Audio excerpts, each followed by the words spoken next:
Okay, great, great, great, great. Okay, thank you for everyone for joining today's session.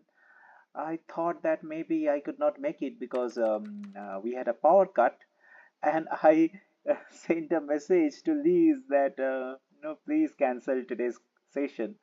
But at the last moment, the the electricity returned, and I could come here. But I'm sorry for being late. So yeah, so today let's start the session, and our topic is emotional intelligence. I think you all might have heard this term before, emotional intelligence, and even in academic world, in professional world, uh, uh, this term is used many times. So what happened before, like 30 years back, 40 years back? Uh, People thought that IQ is the most important thing in our life for our happiness, for our success, for our prosperity, and they gave more emphasis and importance on IQ, that is intelligence quotient. Okay, uh, but around from 1960s and 1970s, more research uh, was conducted, and many psychologists started working on the new field that we call emotional intelligence, or EI. Okay, so previously it was IQ, which is basically giving importance on our logical reasoning, how fast we can do mathematics, how fast we can solve some analytical issues. So basically, it focuses on our uh, rational mind. And that time, people did not know that emotions are also very important. But as I said, from 1960s, 1970s, more research came up, and many research findings was concluded in different universities, in many academic research. And then we came to know that EQ is as important as IQ, that is emotional quotient. And even in some study, it was derived that EQ is more important than IQ. So there was one research. I can also share you the research report where they are saying that for students, okay, EQ is more important than IQ. Okay, so let me share you the research report. Later, you can go through this research report. So just give me 1 second. So in this particular research report, the researchers have shown that our success at work or in life depends on more EQ and less IQ. I mean, they have given 80% to emotional intelligence and only 20% of our intellect, or our that logical power. Okay, so this is the research report which you can go through later on. Okay, now, so when it comes to emotional intelligence or emotional quotient, okay, both of the things are quite similar. Okay, uh, what is emotional intelligence? Okay, if you ask me that what is emotional intelligence, so it is not something that we are born with. Okay, so emotional quotient, or emotional intelligence, is basically a skill that we can learn and that we can build. And EQ is the ability to understand, to manage, and to utilize our emotions effectively. Okay, so in a nutshell, in a very colloquial sense, in a very easy to understand manner, so EQ is basically being smart with our feelings as well as others' feelings as well. So in emotional intelligence, we are becoming smart with our own feeling and also becoming smart with feelings of other people. Now, if you ask me why it is so important to learn about EQ or to practice EQ or to practice emotional intelligence or to know more about emotional intelligence. Yeah, okay. Liz, yeah, sure, sure. Please take your time. Please take your time. I hope everything is fine at your end. Please take your time. Okay. So, uh, how EQ or EI, emotional intelligence, helps us? Okay. Uh, First, it helps us, navigating complex social situations with ease and with, you know, in a smooth manner. And emotional intelligence also helps us remaining calm and composed under difficult situations. Okay, and we all go through difficult situations in our life. Sometimes due to maybe in our family, maybe in our offices, maybe with our customers, maybe with our clients. We all go through difficult situation, and that is very normal, in day-to-day life. So, emotional intelligence helps us navigating any kind of complex social situations and also how we can, remain calm and composed under difficult situation. And whenever we are interacting with someone, maybe the person could be our loved ones, the person could be our colleagues, the person could be our clients, or a society at large.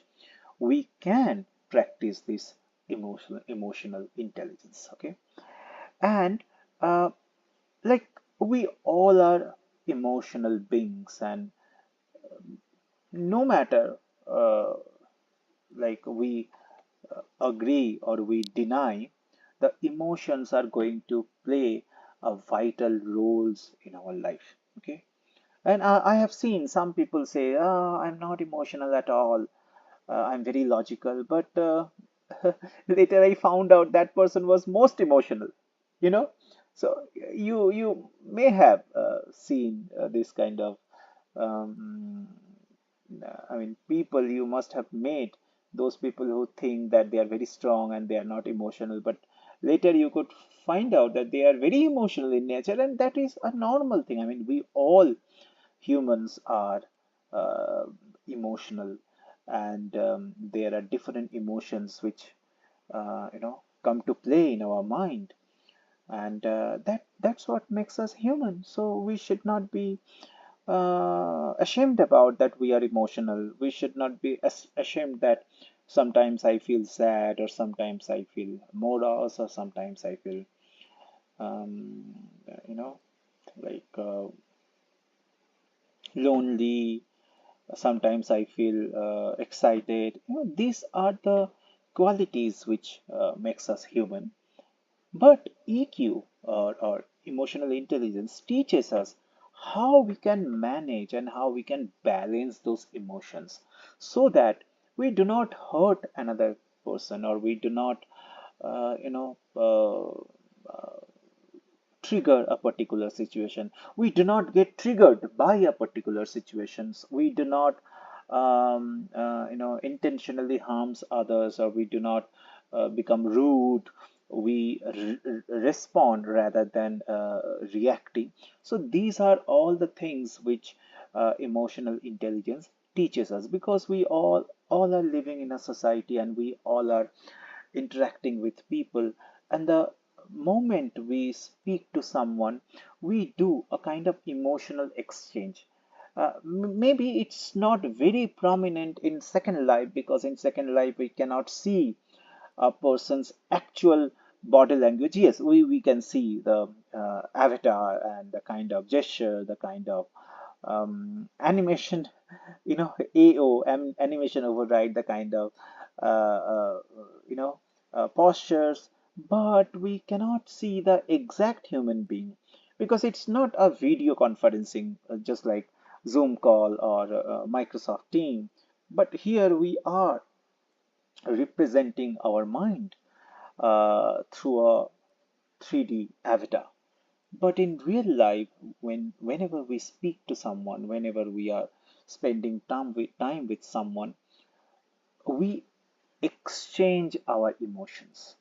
And that is why, you know, suppose there is a person who is very pessimistic in nature.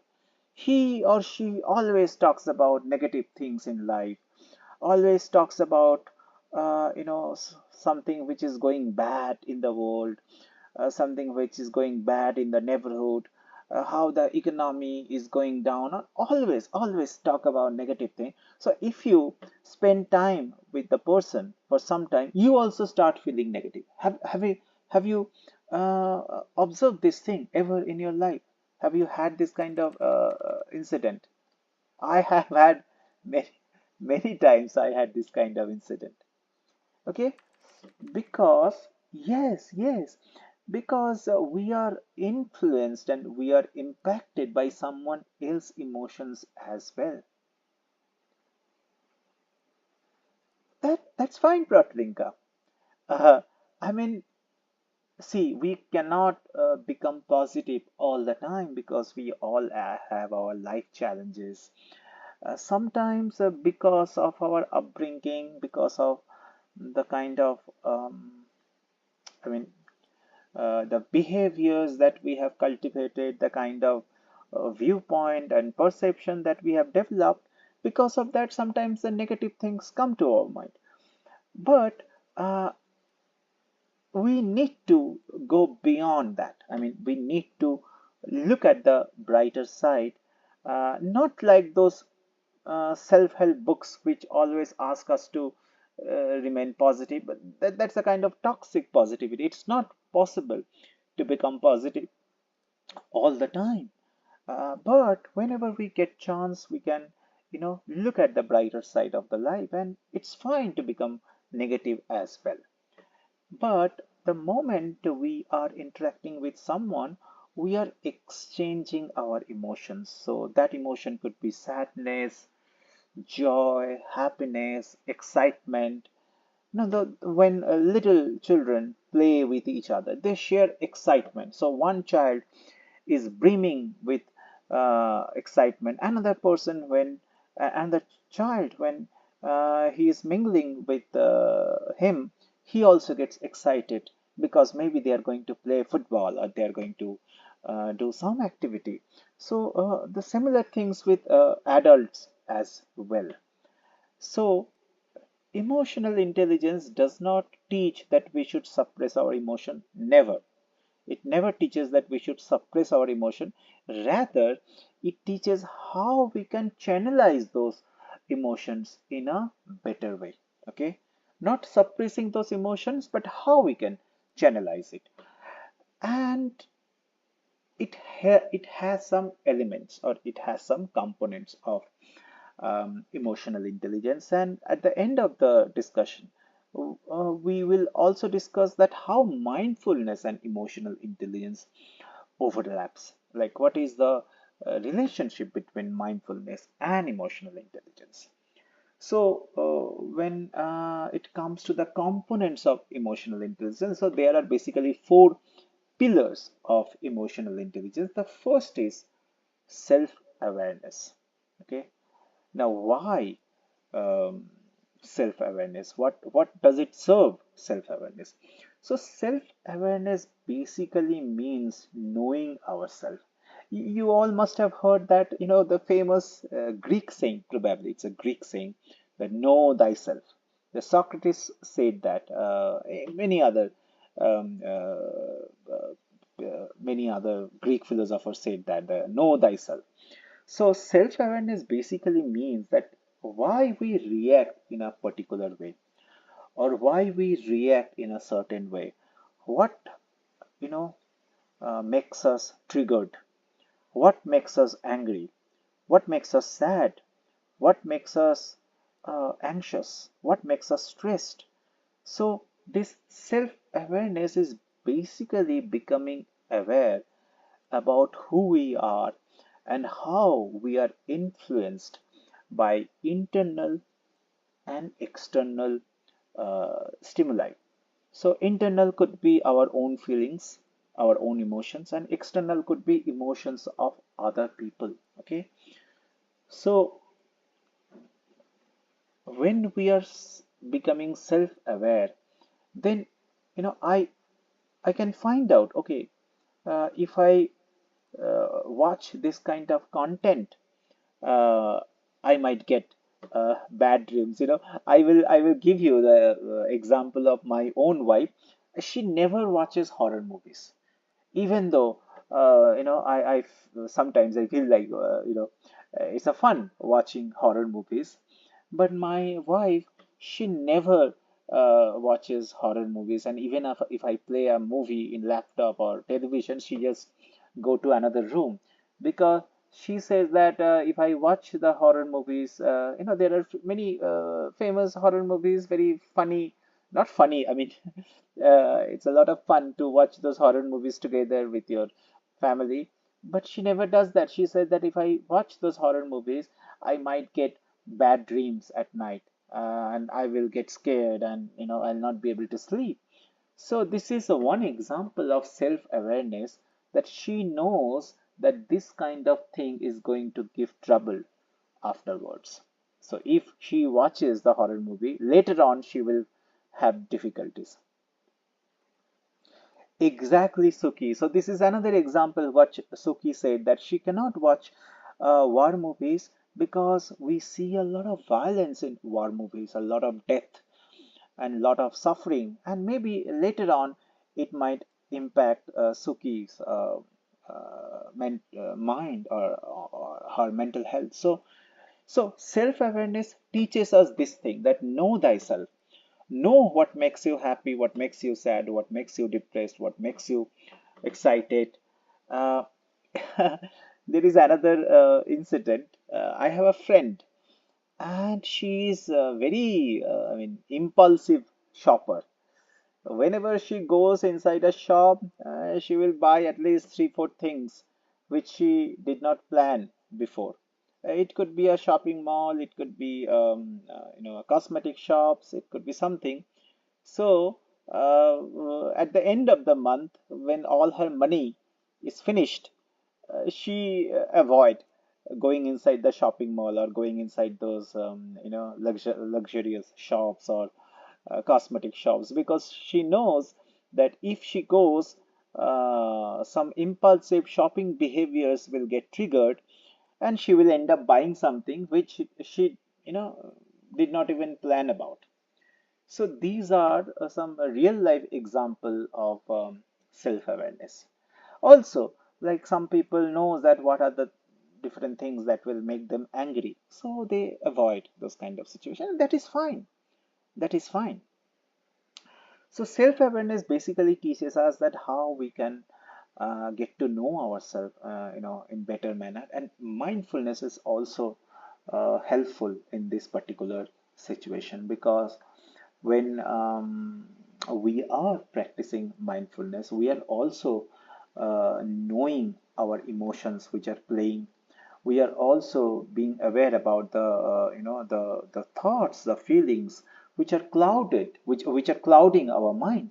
So in mindfulness also we increase our self-awareness.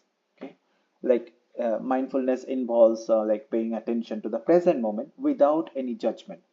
So here we notice and acknowledge our thoughts, our feelings, and our sensation as they arise, without being attached to that particular phenomena. So what happens over time? We become more knowledgeable about our internal states, including our emotions. So here also mindfulness helps. Also, mindfulness reduces our emotional activity. Okay, So instead of reacting in an impulsive manner, we can step back and we can observe our feeling from a distance. So mindfulness builds a, detached mindset, or mindfulness helps us become a passive observer. So every time we do not need to react, sometimes we can just step back and observe as a whole. And just like in Second Life, you must have seen there are many dramas are going on in different clubs and in different places. So we have two choice: either you can engage yourself, or you can just you know sit on a chair and observe and learn from that experience. So Second Life is very much like real life in that manner. So mindfulness helps here because it develops a passive observer nature in us. Uh, so this is the first element. Uh, yeah, Julie, you can grab some popcorn, you can get a cup of coffee, and you can just watch from the distance what is going on, not getting entangled with them. Okay, so yeah, good example. So this is the first pillar of emotional intelligence, that is the self-awareness. Now, what is the second pillar? Second pillar is self-regulation. Okay. So in self-awareness phase, we are getting aware about our own feelings and thoughts and behaviors. In self-regulation, we are trying to soothe our nervous system, or we are trying to manage our emotions. You know, when we are uh, like going through a overwhelming situation, or when we are upset, when we are angry, when we are impulsive, how we can manage ourselves, how we can soothe our nervous system, how we can remain calm and composed when we are going through this kind of emotional roller coaster ride. Maybe we are very sad, maybe we are very excited, maybe we are very angry or very impulsive. And this is very common to people maybe who had bipolar disorder, or maybe who have very frequent mood swings. So mindfulness helps there as well. But again, it does not happen in a single day. We need to practice for at least couple of months, and then we can see the positive effect of mindfulness, because it takes time to create those changes on the brain level. Like I repeatedly talk about neuroplasticity, like neurogenesis and synaptogenesis, and it takes time to build those new neurons and build those new connection inside our brain.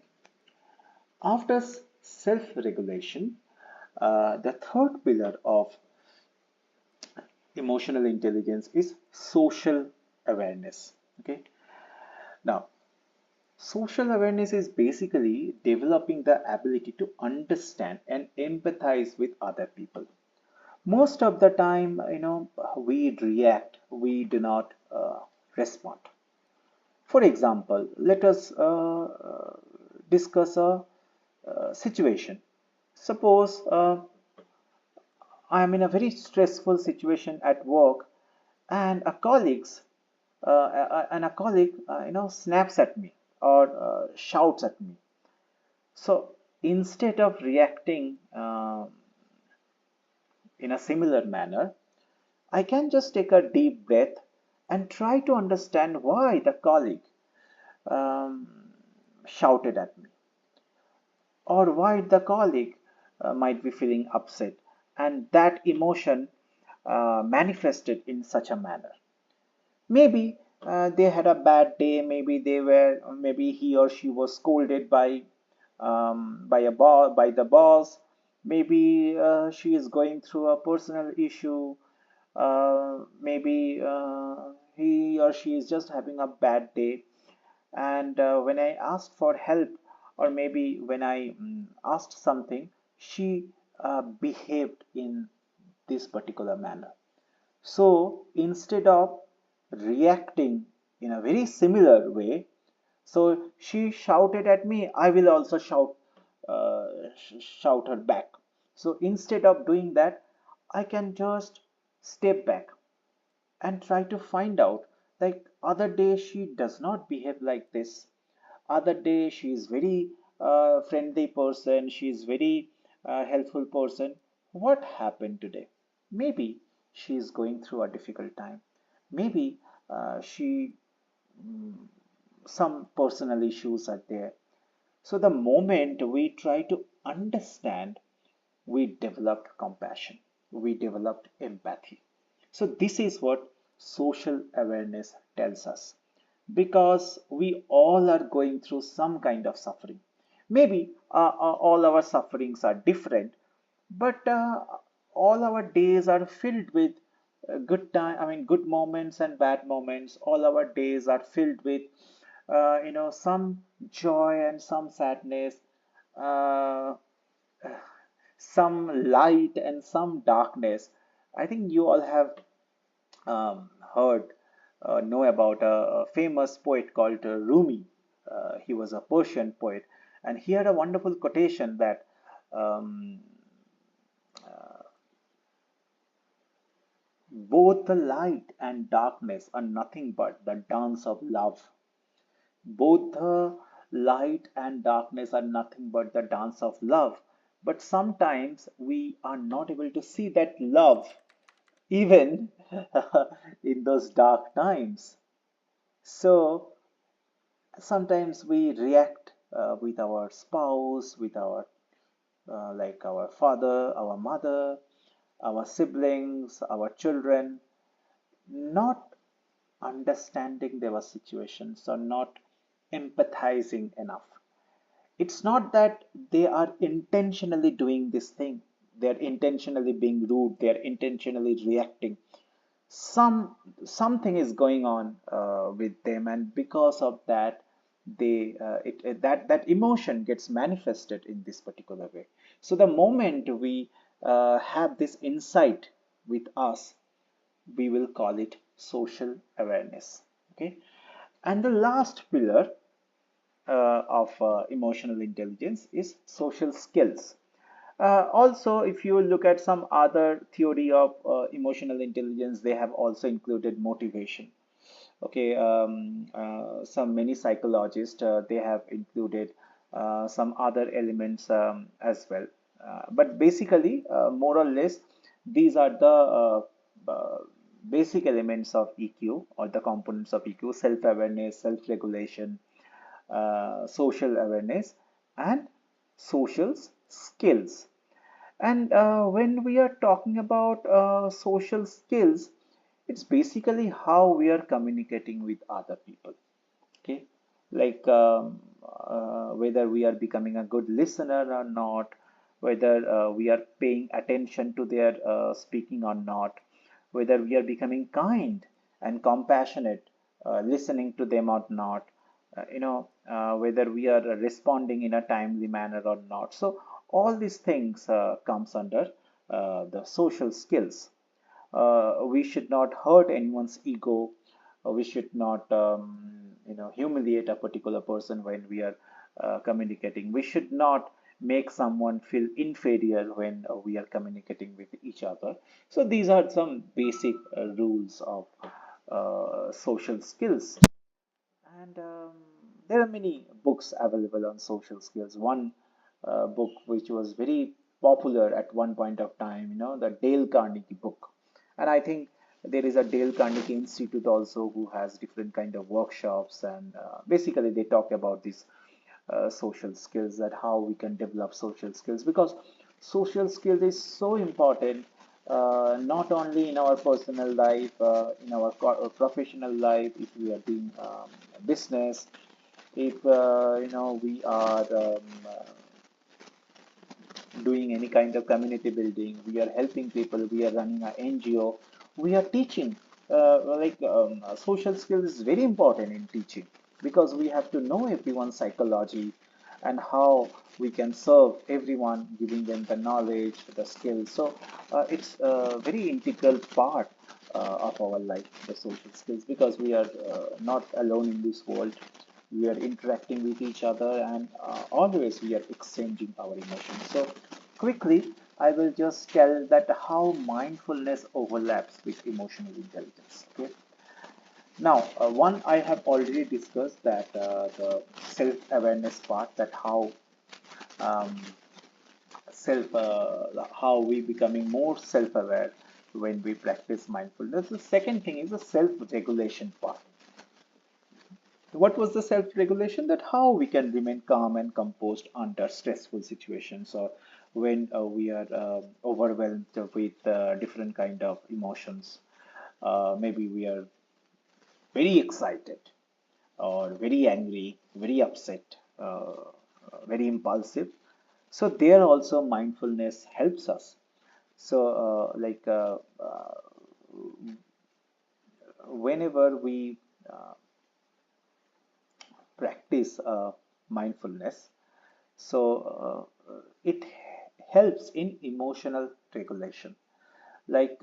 We can develop the ability to regulate our emotion. So we learn to manage stress, we learn to manage anxiety and other negative emotions in a healthy way. Okay. And this helps us to respond to our emotion in a more balanced and constructive manner. And mindfulness is a practice of non-judgment. It's a non-judgmental practice. So when we are practicing mindfulness, we are also practicing acceptance. So mindfulness like encourage us to accept our emotion, not suppress our emotion, but accept our emotions, both positive and negative, without judgment. And this help us to avoid suppressing or denying our feelings, which can lead to emotional distress, because the moment we suppress and we deny, maybe it will go on for a few days, but then one day it will burst. One day there will be an emotional outburst, and which is very common in today's world. Suppressing emotion does not help, but how we can channelize those emotions in a more constructive manner. So, when we practice mindfulness, we acknowledge and understand our emotions, even when they are difficult. Okay, and in mindfulness, we always develop a passive observer consciousness, or passive observer persona, where we are looking at ourselves from a distance. So any kind of feeling, sensations, emotions, uh, coming to our mind when we are practicing mindfulness, somehow we will be able to see ourselves, we will be able to see those emotions, we will be able to see how those emotions are playing at our mind from a detached manner. Okay, and this is also this also improves our self-awareness. We get to know that why we react in certain way. We get to know that how we can avoid triggering situation. We get to know that how we can remain calm, and how we can avoid some unnecessary drama. Real life is also full of drama, not in second life. Real life also more drama in uh, real life. I mean, this kind of say cosmic drama. So mindfulness develops the ability to deal with those situations, so that we never react but respond. And sometimes no response is also needed. We can just sit calm and observe, and then we do, which is wise and which is sensible. So this was about today's talk. Emotional intelligence is a vast subject. Today was just the basic of emotional intelligence. If you would like to know more, maybe we can have more session on emotional intelligence. But it's a vast subject.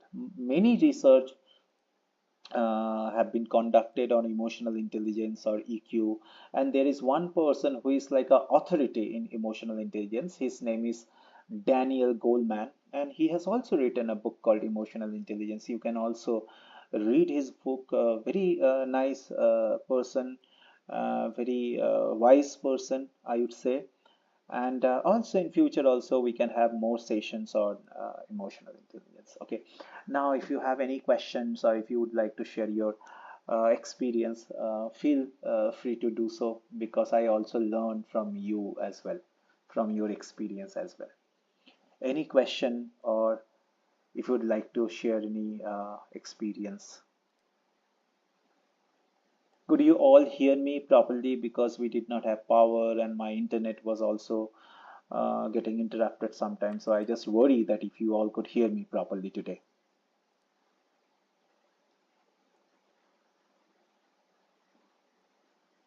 Okay, okay, Protlinka, great, great. So, any question? And I would say like one more. I would add one more thing. Apart from mindfulness, deep breathing also. Oh, okay. Talk about the devil and it comes to our doorstep. So I did not talk about the problem and everything was going smooth. But the moment I talk about the problem and internet issues, and it starts happening. Okay, can you hear me now? Is it fine right now?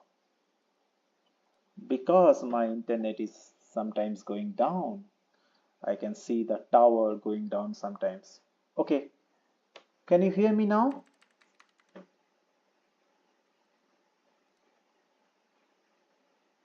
Okay, fine, fine. So,